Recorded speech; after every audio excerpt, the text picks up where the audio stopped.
नमस्कार दोस्तों, आज की इस वीडियो में हम बात करने वाले हैं मेरे गुरुदेव के बारे में।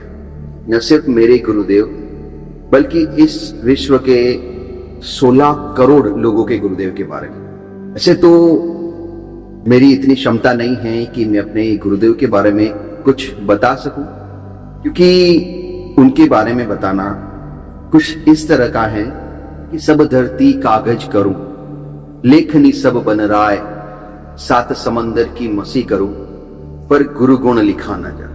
लेकिन फिर भी हमारे गुरुदेव के बारे में कुछ खास है जिसे आप लोगों को भी जानने की भी जरूरत है।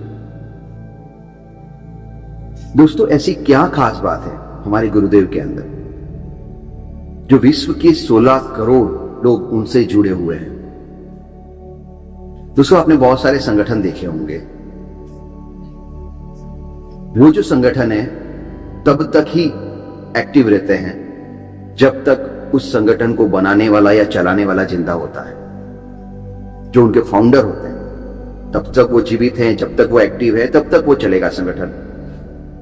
उन फाउंडर के जाने के बाद वो संगठन धीरे धीरे धीरे या तो खत्म हो जाता है या फिर बंद हो जाता है, या फिर अगर चलता भी है तो काम चलाऊ तरीके से चलता है। लेकिन एक गायत्री परिवार एकमात्र ऐसा संगठन है जहां पर गुरुदेव के जाने के बाद यह संगठन दिन दुगुना और रात चौगुना बढ़ा। गुरुदेव के जाने के बाद यह सिर्फ देश में ही नहीं बल्कि विदेश में भी फैला। सोचिए, आखिर ऐसा कैसे हो सकता है कि जिस व्यक्ति ने इस संगठन को बनाया वो है ही नहीं, और जिस गति से उस समय काम होता था उससे चौगुनी गति से आज काम हो रहा है। कैसे ये संभव है? दोस्तों, ये वाला जो वीडियो है वो कुछ खास लोगों के लिए है। मेरी बात हर एक को समझ में आने वाली नहीं है, लेकिन जिनकी आध्यात्मिक चेतना बहुत ऊंची है।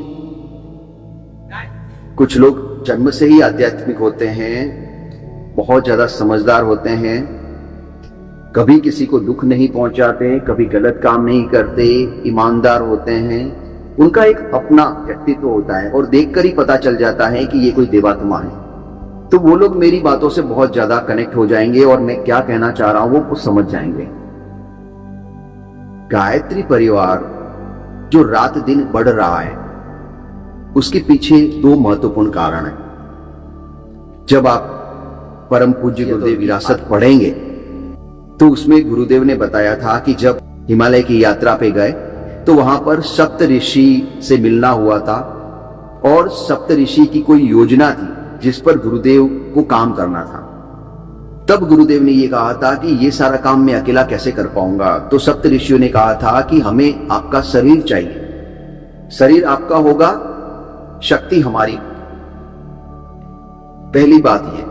दूसरी बात, 24 महापुरुष चरण करने के बाद, गुरुदेव के तप करने के बाद उनके अंदर जो दिव्य शक्तियां आई, जो सिद्धियां आई, वो ये दोनों चीजें जो हैं वो आज गायत्री परिवार को दिन दुगुना और रात चौगुना आगे ले जा रही।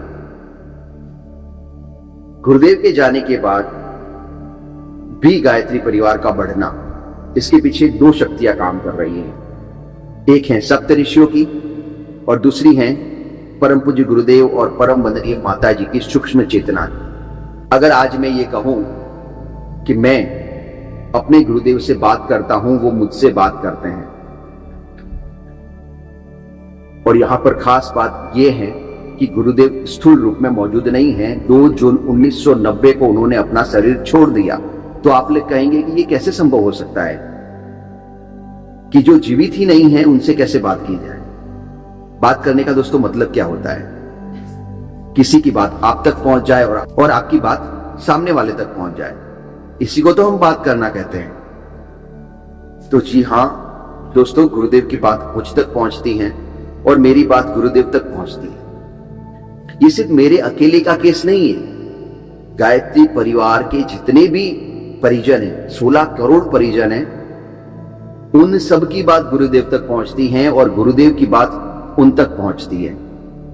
हाँ, इसमें कम ज्यादा हो सकता है, जिसका जितना समर्पण, जिसकी जितनी श्रद्धा। जो गुरुदेव में बहुत ज्यादा श्रद्धा रखता है वो बहुत ज्यादा कनेक्टेड है, उसको बहुत ज्यादा अनुभूति होती है। जिसकी थोड़ी कम श्रद्धा है उसको कम अनुभूति होती है, पर होती सबको है।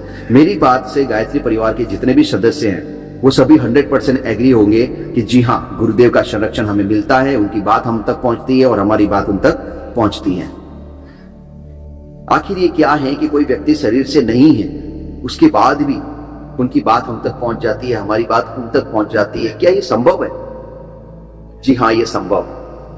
ये इसलिए संभव है कि जो भौतिक जीवन में जीने वाले लोग हैं उनके लिए तो इन आंखों से दिखाई देने वाली ही चीज सत्य है।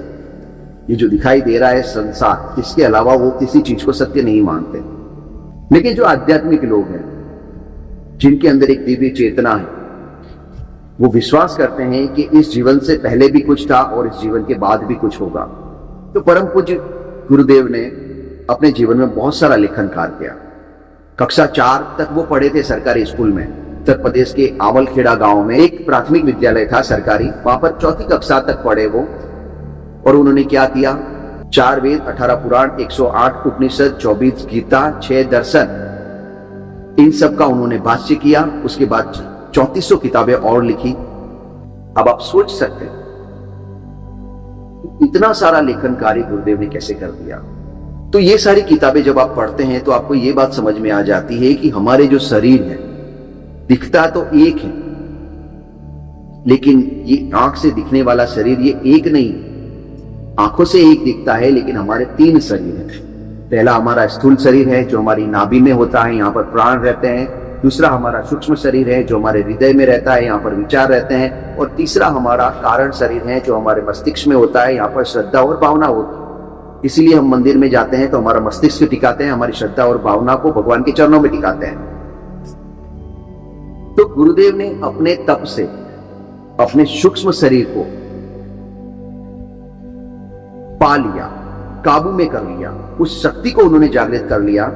जब वो जीवित थे तब भी उनके पास ये शक्ति थी कि वो अपने शरीर को यहां छोड़कर कहीं भी घूमकर आ सकते थे। तो गुरुदेव का जब ये शरीर काम करने योग्य नहीं रहा तो उन्होंने पहले ही बता दिया कि 2 जून 1990 को गायत्री जयंती के दिन मैं अपना इस शरीर छोड़ दूंगा, लेकिन आप चिंता मत करना, इस स्थूल शरीर से जो काम होते थे उससे कई गुना तेजी से, कई गुना शक्ति से हमारी कार्य करने की क्षमता जो है वो बढ़ जाएगी। और ऐसा ही हुआ। जैसे ही गुरुदेव सूक्ष्म शरीर में चले गए, गायत्री परिवार के काम करने की शक्ति बढ़ गई। लोगों को लगता है कि हम कर रहे हैं, लेकिन वो नहीं कर रहे होते हैं। गुरुदेव की सूक्ष्म सत्ता जो है वो प्रेरणाएं बनकर काम करवाती हैं और लोगों को लगता है कि हम काम कर रहे हैं। लाखों करोड़ों गायत्री परिवार के परिजन, लाखों प्रोग्राम जो होते हैं गायत्री परिवार के, उसमें गुरुदेव माता जी के सूक्ष्म चेतना और सप्त ऋषियों की सूक्ष्म चेतना लगी हुई रहती है और वो काम आसानी से हो जाते हैं। अभी गुरुदेव ने 2 जून 1990 को अपना शरीर छोड़ा है। लगभग 34 साल के आसपास का समय हुआ है। अभी वो सूक्ष्म शरीर में है। अभी वो एक विचार बन के लोगों के दिमाग में आते हैं। जब 100 साल हो जाएंगे तो गुरुदेव कारण शरीर में चले जाएंगे। और जैसे ही गुरुदेव कारण शरीर में चले जाएंगे तब क्या होगा, तब आप सोच भी नहीं सकते। अभी वो विचार बन के काम कर रहे हैं, उसके बाद वो भावना और श्रद्धा बन के काम करेंगे लोगों के दिमाग में। तब काम करने की गति क्या होगी। अक्सर मैं गुरुदेव की बातें लोगों से कहता हूं, गायत्री परिवार का परिचय देता हूं, तो सामने वाले व्यक्ति को लगता है कि ये तो बस वही बात है कि जो जहां पर जुड़ा हुआ है वो उसकी तारीफ करता है। कोई किसी को क्या बताता है, कोई किसी को क्या बताता है।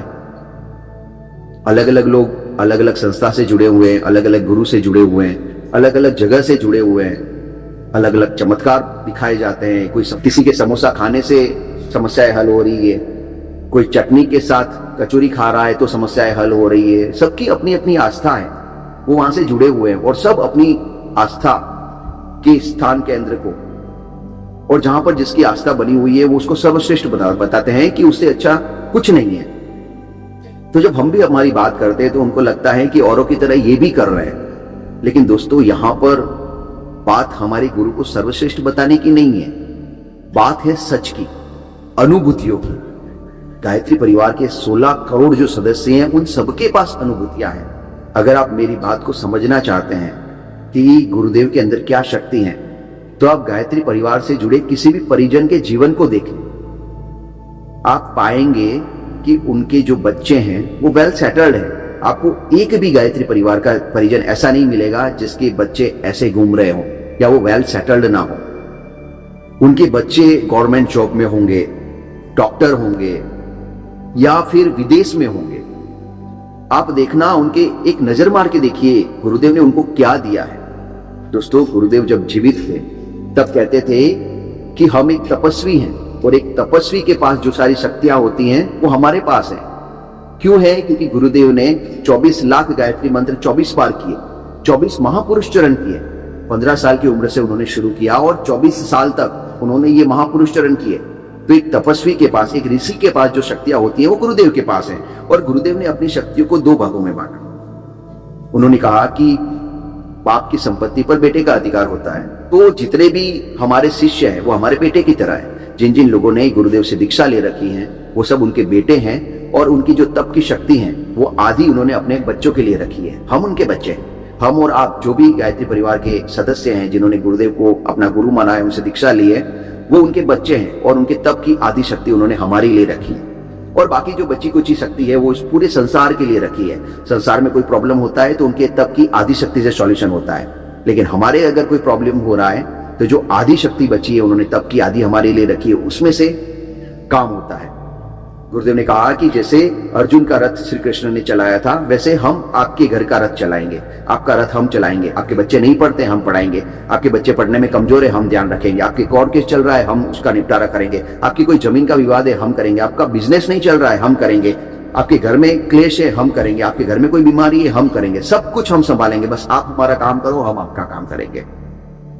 ये आश्वासन गुरुदेव ने दिया और देने के बाद लाखों गायत्री परिवार के परिजन इस बात को महसूस करते हैं कि जो जो गुरुदेव का काम करता है, गुरुदेव आगे आगे चलते हैं, उनको कभी किसी चीज की तकलीफ पड़ने नहीं देते। आप YouTube पर जाइए, सर्च करिए अद्भुत आश्चर्य किंतु सत्य, और वहां पर वीडियोस देखिए। गायत्री परिवार के जो परिजन हैं उनकी अनुभूतियां सुनिए। आपको सुन के लगेगा कि वास्तव में कोई सूक्ष्म सत्ता है जो आपके साथ कदम मिलाकर चल रही है। जो लोग आध्यात्मिक लेवल का अनुभव करना चाहते हैं, अपने आप को बड़े आध्यात्मिक मानते हैं, अगर आप चाहते हो कि आप आध्यात्म की सही अनुभूति कर पाए, आध्यात्म के जो पावर्स हैं उनको आप महसूस कर पाए, तो एक बार गायत्री परिवार में आइए, गायत्री परिवार से जुड़िए। फिर आप देखना आपको किस लेवल की अनुभूति होगी कि जो चीजें आपने अपने जीवन में कभी अनुभव नहीं की वो पल पल पर आप अनुभव करने वाले हैं और अपने आप को धन्य मानने वाले हैं। इसीलिए शांति कुंज हरिद्वार इस विश्व का एकमात्र ऐसा केंद्र है जहां पर जितने भी लोग रहते हैं वो पैसा वहां पर लेते नहीं है बल्कि देते हैं। आपने सुना मैंने क्या कहा?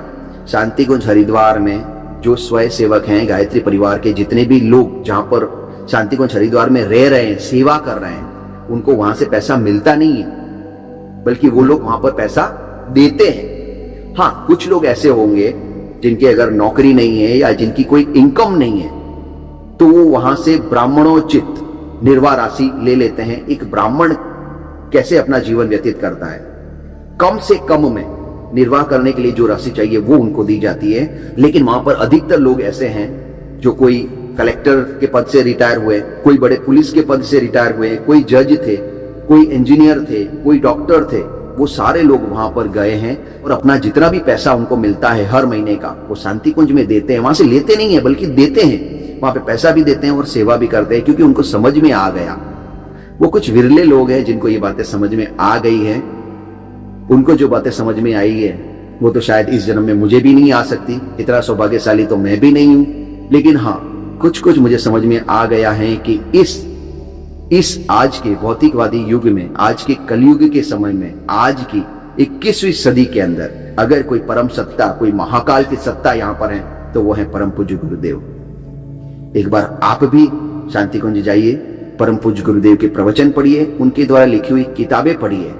उसके बाद आपको पता चलेगा कि मैं किसके बारे में बात कर रहा हूं। मैंने जो बताया वो सिर्फ 1% है।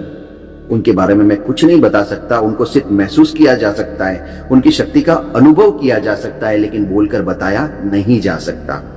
अगर आप आध्यात्म की खोज में हैं, आप कुछ पाना चाहते हैं, आध्यात्मिक उन्नति करना चाहते हैं, तो जुड़िए गायत्री परिवार से। फिर आपको पता चलेगा कि आध्यात्म का सही मतलब क्या होता है।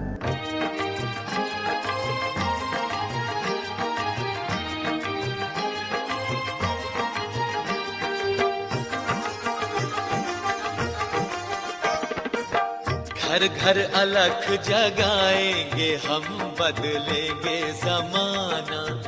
घर घर अलख जगाएंगे हम, बदलेंगे जमाना। बदलेंगे जमाना, हम बदलेंगे जमाना। बदलेंगे